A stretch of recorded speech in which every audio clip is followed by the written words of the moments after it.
Delhi gate news में आपका स्वागत है। वर्ल्ड हियरिंग डे जो कुछ दिन पहले सेलिब्रेट हुआ था, उसी सिलसिले में आज हमारे साथ डॉक्टर प्रिया गुप्ता है जो ऑडियोलॉजिस्ट है शासकीय वैद्यकीय महाविद्यालय और रुग्णालय में। आइए हम उनसे जानते हैं कि जो हियरिंग इम्पैक्ट के जो प्रॉब्लम्स है उसके बारे में कुछ जानकारी आपको देना चाहते हैं। मैम, ये बताइए कि सबसे पहले ऑडियोमेट्री साइंस किसे कहते हैं? सर, ये ऑडियोलॉजी और स्पीच लैंग्वेज थेरेपी ये एक अपने आप में एक अलग फील्ड होती है जिसके लिए अलग अलग इंस्टीट्यूट्स हैं भारत में, नेशनल इंस्टीट्यूट्स है। ये 12th के बाद साइंस साइड का लिया हुआ बंदा, उसको 4 साल graduation plus 2 years masters program होता है। तो इसमें master in audiology and speech language pathology का हमें डिग्री मिलता है।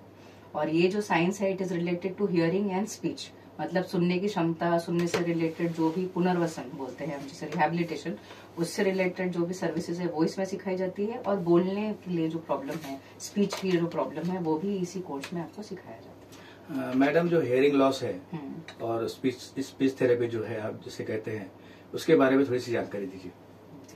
हियरिंग लॉस का कैसा है सर कि अगर कोई इंसान नॉर्मल आवाज नहीं सुन पा रहा है तो उसे हम हियरिंग लॉस बोलते हैं, और जो बंदा है उसे हियरिंग इम्पेयरमेंट बोलते हैं। अभी अगर लॉस इतना ज्यादा है कि मतलब उस इंसान को नॉर्मल सोशल एक्टिविटी करने में परेशानी हो रही है, तब हम उसे डिसेबिलिटी का नाम देते हैं, हियरिंग डिसेबिलिटी।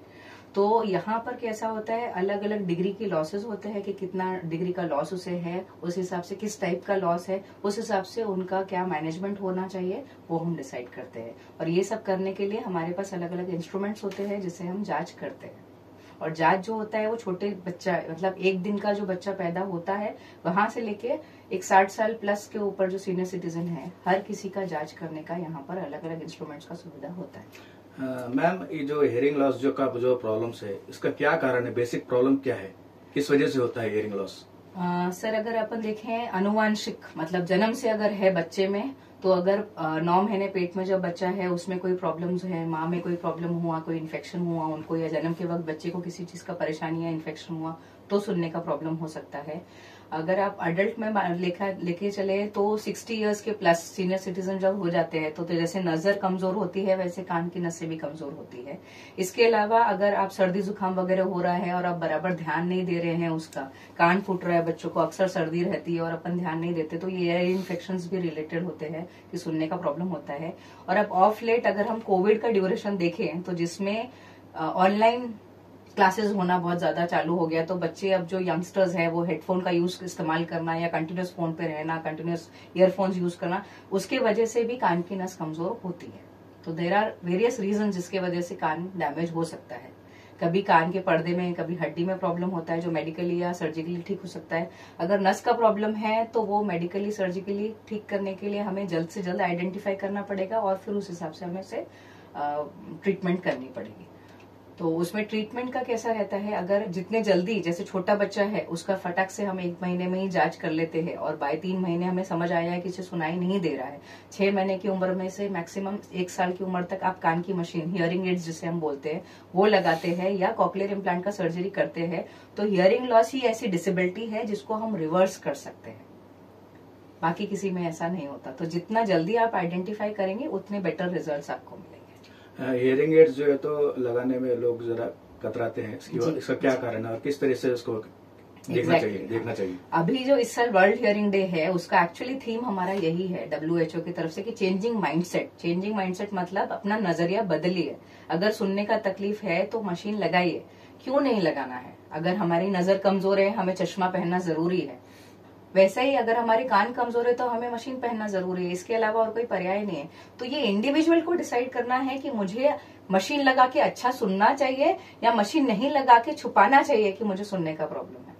हियरिंग एड्स जो है तो अच्छी क्वालिटी का होना चाहिए। जी। हियरिंग एड्स का बहुत बड़ा मार्केट है, आपको सादा मशीन भी मिलेगा, डिजिटल मशीन भी मिलेगा, लेकिन जैसे टेक्नोलॉजी एडवांस होती है उसमें स्पष्टता अच्छी मिलती है।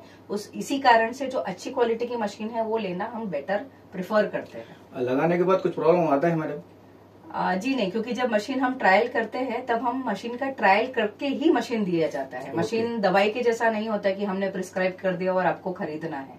मशीन की ट्रायल होती है कि मशीन लगाने के बाद आपको सारी आवाजें सुनाई दे रही है क्या, कोई आवाज आपको बड़ी तो नहीं लग रही, किस आवाज में परेशानी तो नहीं हो रही, फोन का आवाज सुनाई दे रहा है क्या, टीवी का आवाज सुनाई दे रहा है क्या।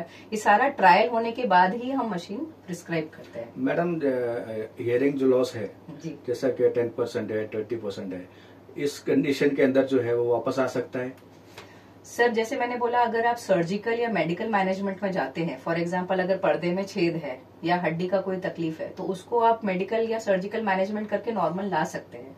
पर अगर नस का प्रॉब्लम है तो वो इरिवर्सिबल रहता है, उसको आप सुधार नहीं सकते जब तक आप उसमें मशीन या इम्प्लांट नहीं करते। डिसेबिलिटी सर्टिफिकेट देते हैं आप?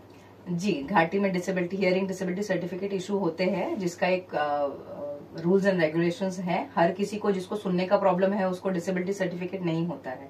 उनका एक क्राइटेरिया होता है, उस क्राइटेरिया में अगर कोई बैठता है तो ही सर्टिफिकेट इशू होता है। और मिनिमम 40% डिसेबिलिटी के बाद ही आप गवर्नमेंट की कोई भी सुविधाएं ले सकते हैं। कितना? 40%? जी, 40% मिनिमम होना चाहिए कोई भी गवर्नमेंट सुविधा लेने के लिए। आप हमारे व्यूवर्स के लिए क्या संदेश देना चाहेंगे? मुझे संदेश यही देना है कि सुनने से रिलेटेड जो है वो हमें जागरूकता होनी चाहिए। अगर आपको नहीं, आपके आस पड़ोस को किसी को सुनने का प्रॉब्लम है तो तुरंत उन्हें घाटी में या फिर जो भी श्रवण मापक तज्ञ लोग हैं, ऑडियोलॉजिस्ट हमारे औरंगाबाद में कम से कम 10 से 12 लोग प्रैक्टिस कर रहे हैं, तो आप वहां पे जाके अपने कान का चेकअप कराइए, जल्द से जल्द मशीन लगाइए। बच्चों में भी जल्द से जल्द, जितना जल्दी आप आइडेंटिफाई करेंगे, जितना जल्दी आप उनको मशीन या इम्प्लांट करेंगे, उतना बेटर उनका आगे का लाइफ रहेगा। वो नॉर्मल सुनेंगे, नॉर्मल बोलेंगे, नॉर्मल लाइफ रहेंगे। थैंक यू मैम, आप दिल्ली गेट के लिए आपने टाइम दिया, अपना कीमती वक्त। आपको बहुत बहुत धन्यवाद। Thank you. Thank you.